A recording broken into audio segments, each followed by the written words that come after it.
Hello hi अस्सलाम वालेकुम आदाब and welcome to the digital handles of radio Chinar 90.4 FM. दोस्तों मैं हूं आरजे ज़ूस और हमारे साथ यहां पर एक ख़ास शख्सियत जुड़ी है।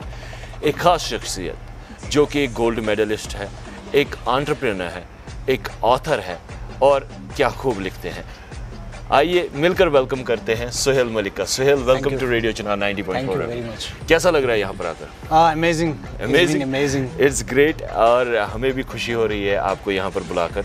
तो मुझे बताइए, आप एक ऑथर हैं जी, एक गोल्ड मेडलिस्ट हैं और एक एंटरप्रेन्योर भी है। तो ये जो सारा है एंटरप्रेन्योर, बिजनेस, राइटिंग या किताबें लिखना या पोइट्री करना, how you manage all of the stuff? हाँ थोड़ा टफ तो लगता है क्योंकि इतनी सारी चीज़ें एक 24 घंटे में करना, बिल्कुल, और ऊपर से अपनी नींद भी, तो रेस्ट भी करना होता है। लेकिन आई जस्ट मैनेज बिकॉज मैंने टाइम सेट करके रखा है वैसे ही कि 10 to 6 you are in business, so you are a professional. After that you are giving time to your family, वो भी एक 2-3 घंटे तो उसमें चला जाता है। तो किसी की तरफ से कंप्लेंट नहीं आनी चाहिए? कंप्लेन नहीं आती मुझे, थैंक गॉड कंप्लेन नहीं आती। हाँ कभी कभी ऐसा होता है कि अब कुछ सिबलिंग्स के पास कभी टाइम नहीं मिलता है जाने पे, तो फ़ोन पे उनकी कंप्लेंट्स आती रहती, उनकी आती है बस। ओके, ऑथर अगर हम बात करें तो हाउ इट स्टार्टेड, कैसे आपको आपके दिमाग में एक ख्याल आया कि मैं किताब लिखूं या किताब लिखने की शुरुआत करूं? How you got inspired? No actually मैं बहुत पहले से लिखता था, पोइट्री लिखता था और कुछ ड्रामाज लिखता था। और जब परफॉर्मेंस हुई कुछ ड्रामा पे, तो उसके बाद मैंने स्टार्ट किया लिखना। तो शौक़ था कि स्टोरीज़ लिखूं, लेकिन बुक्स का शौक़ नहीं था, वो बाद में आ गया। लेकिन जब मैंने वो एक्चुअली कुछ चीज़ें हम लिखते हैं डायरीज़ में, तो जब एक वक्त ऐसा जब पुरानी चीज़ें खोलते हैं तब पता चलता है कि अरे यार मैंने ये लिखा था, तो वही क्लिक आगे नहीं पहुंचाया मैंने। तो वही क्लिक कर गया एक दफ़ा कि यार मैंने तो इतनी अच्छी स्टोरी लिखी है, इसको थोड़ा एडिट कर लेते हैं, ड्राफ्ट बना लिया। तो then I entered in this. Okay, तो एक किताब है जो आपने लिखी है, थोड़ा सा उसके बारे में बताइए। It took years to complete it, how and why? हाँ, एक जो पहली किताब है जो रिलीज़ हुई थी 21st में जी, लेकिन वो स्टोरी पहले नहीं थी। बुक तो रिलीज हुई थी लेकिन स्टोरी पहले नहीं थी, पहली स्टोरी दूसरी थी। तो उसको लिखने में मुझे 8-9 साल लगे थे, फिक्शन में। ये फिक्शन नॉवल है। और दूसरी अभी जो रिलीज़ हुई जुलाई 23 में, हिकायत दिल, ये तो बहुत पहले से लिखता हूँ मैं, 2006 से। ये पोइट्री है, पोइट्रीज इसमें इंग्लिश और उर्दू पोइट्रीज है। तो वही कुछ चीज़ें ऐसे वो ख़जाना जमा करते हैं हम, ख़जाना जमा करके फिर उसको शेप दे दो, फिर आ जाते हैं। So finally you connected to people like. तो कैसा रिस्पॉन्ड रहा आपकी पहली किताब का या दूसरी जो आपने पब्लिश की? How was the respond from the people? पहली किताब जो थी उस वक्त लॉकडाउन था, तो हम परफॉर्मेंस जो इवेंट्स है वो नहीं कर पाए, वो हमें सारे कैंसिल करने पड़े, राइट। लेकिन जिन लोगों ने वो किताब पढ़ी थी, एक्चुअली वो वर्ल्ड वाइड में अवेलेबल है, अभी हर कंट्री में अवेलेबल है, राइट। लेकिन जो स्टोरी वो बहुत डिफरेंट थोड़ी स्टोरी है। It's transcendentalism of love. तो उसमें उसका रेस्पॉन्स जो आया था, एक्चुअली दूसरी और तीसरी स्टार्ट मैंने इसीलिए किया क्योंकि पहले की रेस्पॉन्स बहुत अच्छा आया था। बड़े बड़े ऑथर्स ने वो बुक पढ़ी थी, इससे उसने इंस्पायर करके हमने फिर मैंने कहा नहीं अब तो यही लिखना है। एंड जो पहली किताब आपने लिखी थी जो दूसरी पब्लिश हुई, दूसरे नंबर पर पब्लिश हुई, थोड़ा सा उसके बारे में बताइए जो भी देखने वाले हैं। वो हिकायत दिल है, द स्टोरी ऑफ हार्ट। वो एक्चुअली 2 पार्ट्स में है। The first part is book of spirituality, okay, right, your connection with the almighty, with the Lord. और द सेकंड है that is the book of love, your connection heart, क्योंकि connection heart से उठता है। बिल्कुल, your connection with your बिलोव्ड और your connection with your loved ones. तो अगर हम बात करें लिखने की, तो आप शेर व शायरी वगैरह भी या ऐसा कुछ? हाँ, पोइट्री तो मैं लिखता हूँ, काफ़ी टाइम से लिखता हूँ, लेकिन बोलता कम हूँ क्योंकि वो एक मेरा काम लिखने का है, बोलने का नहीं। तो आपकी जो पोइट्री वगैरह है, लाइक जब इवेंट्स वगैरह होते हैं तो खुद पढ़ते हैं या किसी को? हाँ, पढ़ता हूँ, मैं खुद पढ़ता हूँ। एक्चुअली ये जो टैग अभी पोइट का आया वो रिसेंट आया मेरे पास। ओके, पहले तो मैं ऑथर और राइटर था सिर्फ, और जब से टैग आया पोइट तब से मैं थोड़ा ये हो रहा हूँ, मतलब एक जिम्मे रेस्पॉन्सिबिलिटी आ रही है। अरे अब पोइट भी टैग आएगा मुझ पे, सुहेल इज अ पोइट। मतलब ये दोनों अलग अलग होते हैं? यस, ये अलग अलग होते हैं। बिल्कुल, ऑथर, राइटर एंड पोइट, ये अलग अलग चीज़ें हैं। सो कहते हैं कि कुछ लिखने के लिए या कुछ इंटेंस लिखने के लिए, चाहे वो शेर व शायरी हो, कोई कहानी हो, उसके लिए दिल में दर्द होना ज़रूरी है, बहुत ज़रूरी। तो as an author like what you say about it, कौन सा दर्द, कैसा दर्द? एवरी आर्टिस्ट जो हैं, चाहे पेंटर हो, आर्टिस्ट हो या फिर राइटर हो, कोई भी, किसी की भी, सिंगर हो या कुछ भी हो, जब तक ना उसके दिल में दर्द नहीं होगा, जब तक वो ब्रेक नहीं हुआ होगा, वो हमें वो फीलिंग्स नहीं देगा।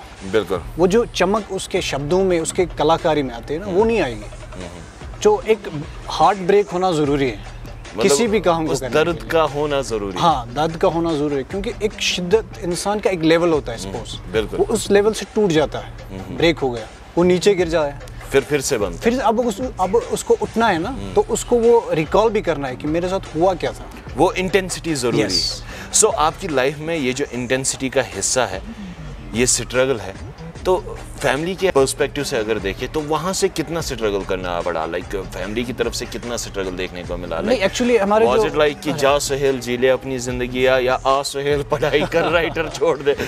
नहीं, हमारे जो वालिद साहब है जी, he was a student of this philosophy and psychology, उन्होंने पढ़ा था, तो उनके जो थॉट्स हैं इट्स वेरी वाइड। तो उन्होंने, हम वी आर 7 सिबलिंग्स, उन्हें हम किसी बच्चे में ये नहीं फोर्स किया है कि ये पर्टिकुलर करो या फिर ये करो, नो। ग्रेट।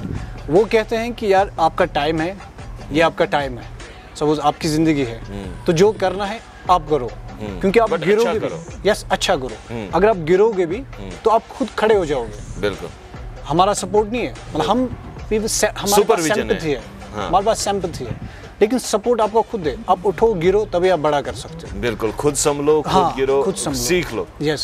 सो जो भी बडिंग ऑथर्स हैं सुहेल, या जो लिखने की चाह रखते हैं, उनके लिए as a writer, as an author, आपका क्या मैसेज रहेगा? मैं ये बात कहना चाहता हूँ कि जब हम लिखते थे, वेरी ओल्ड, अभी भी लिखते हैं, लेकिन अभी लिखने का टाइम, ये सिनेरियो अलग है, क्योंकि अभी पास बहुत सारी चीज़ें हमारे पास, बिल्कुल, पहले के वक्त में नहीं होती थी। मतलब ऐसे अभी सोशल मीडिया ने जो करवट बदली है, टेक्नोलॉजी उसमें लिया है, तो अभी जो नए हमारे पास यंग ऑथर्स है या फिर आर्टिस्ट है, उनके लिए बहुत अच्छा मौका है जी, हर चीज़ को एक्सप्लोर करने का, राइट, आगे जाने का। में दुनिया मिल जाती है, किसी से भी कनेक्ट कर सकते हैं। लेकिन क्या होता है कि मैं बहुत सारे, मतलब ऐसे में आसपास देखता हूँ, लोग मोस्टली ऐसे हमारे पास पॉपुलेशन है जो कंसेप्ट नहीं लेते, मतलब कंसर्न ही नहीं इन चीज़ों के लिए, यार कुछ करना है, मतलब मैं यंगेस्ट, एक क्लियर विजन नहीं है। ओके। और हम ये भी बताते, last time I was invited in school, तो मैंने वहाँ पे भी ये कहा कि आपको अगर ज़रूरत है, आप बच्चों को या फिर फैकल्टी को अगर कुछ चाहिए जो हमसे हो सकता है ना, वी आर ऑलवेज अवेलेबल, क्योंकि हम चाहते हैं कि हमसे आगे भी कोई जाए, क्योंकि हमसे आगे जाने का ये होगा कि हम भी उससे सीख लेंगे। बिल्कुल, कि उसने कुछ नया अडॉप्ट किया है, कुछ नया सीखने को हमें भी मिलेगा। और जाओ यार, एक्सप्लोर करो, चीजें देखो, लिखो, पढ़ो। हमने 10 देख लिया, तुम 20 देख लो। और अभी का जो है, हम छोटे से मीडियम से पूरी दुनिया में छा सकते हैं, कितना इजी है, लेकिन करने के लिए तो तैयार ही नहीं। This world is full of opportunities and full to live, like कहते हैं ना, sky is not the limit. Definitely. And Suhail, like आपने गोल्ड मेडल भी हासिल किया है, tell us a bit about that, क्या था सिनेरियो, कैसे रहा? ओह, दैट वाज वो अभी भी जब याद आता है तो हंसी भी आती है, थोड़ा दुख भी होता है। लाइक व्हाई, देखने वालों को बताओ। हाँ, 10 अक्टूबर में हमें गोल्ड मेडल मिलने वाला था, सेंट्रल यूसुफ राजस्थान से, डिपार्टमेंट ऑफ कॉमर्स से। पहला कश्मीरी था मैं, खुशी थी जब इनमें ये आ गया, प्रपोजल आ गया कि आपको गोल्ड मेडल, वो उनको जज करना था, ये चेयर सेशन करना था प्रेसिडेंट ऑफ इंडिया को, तो ऑब्वियसली खुशी होती है। That's a big thing. तो क्या हुआ, हमने फ्लाइट बुक कर दी, पेरेंट्स की और मैंने अपनी की, तो 10 अक्टूबर में फंक्शन था, मुझे याद है। तो जब जाना था नेक्स्ट डे, तो देखा यहाँ पे सारा बंद पड़ा था, तो फिर अफसोस हुआ। फिर उसके बाद 2 महीने के बाद मैं यूनिवर्सिटी गया और एक एम्प्लॉयर से मैंने वो मेडल ले लिया। But it was the achievement, it was achievement, वो तो अचीवमेंट में आएगा, लेकिन वो जो मूवमेंट था ना, वो मिस भी कर गया, लेकिन एक याद भी रहेगी। But if we will see the brighter side Suhail, तो हो सकता है वो मोमेंट जो है छोटा रहा, और रब्बुल करीम चाहते हैं कि आप उससे बड़ा मोमेंट, उससे बड़ा अभी आया था जब मोस्ट इंस्पायरिंग ऑथर का अवार्ड मिला। Wow, that's so great. तो वो प्रेजेंट भी किया, लेकिन उसमें ट्रेजेडी ये हुई थी कि दिल्ली जाना था, तो मैंने सोचा मैं वहीं से, मतलब it's kind of like, he is made of tragedies, I must say. हर एक अवार्ड पे एक ट्रेजेडी। तो घर वालों ने कहा कि आप, एक्चुअली मेरे जो सूट थे वो थोड़ा टाइट हो रहे हैं, क्योंकि बिजनेसमैन का बैठे बैठे पेट निकलता है। तो मैंने सोचा मैं दिल्ली में ले लूँगा, वहाँ पे शॉपिंग कर लूँगा। तो फ्लाइट लैंड होने वाली थी 6:50 पे। ओके। तो जब फ्लाइट का वो हो गया, उस वक्त बारिश हो रही थी, तो फ्लाइट ने मूवमेंट लिया, उसका ग्राउंड क्लियर नहीं हो रहा था। ओके। तो पहुँचते पहुँचते हम 8:30 बजे एयरपोर्ट लैंड कर गए, मतलब 2 घंटे delay. It was a late. Yes, it was a late. तो उसके बाद होटल चला गया, चेक इन किया, तो 9:50 हो गया। तो सामने एक एम्बियंस मॉल था, तो मैंने सोचा मैं वहाँ पे जाके ले लूँगा कुछ। तो नेक्स्ट डे में जब वहाँ पे गया उसी टाइम पे, तो वो सारा बंद पड़ा था। और मॉर्निंग में नेक्स्ट डे 10 बजे से फंक्शन स्टार्ट होने वाला था। तो सुबह जल्दी पहुंचना था। सुबह जल्दी पहुंचना था। तो नेक्स्ट डे में जब मैं वो गूगल पे चेक करूँ एम्बियंस मॉल कब खुल रहा है, वो खुल रहा है 11:30 बजे।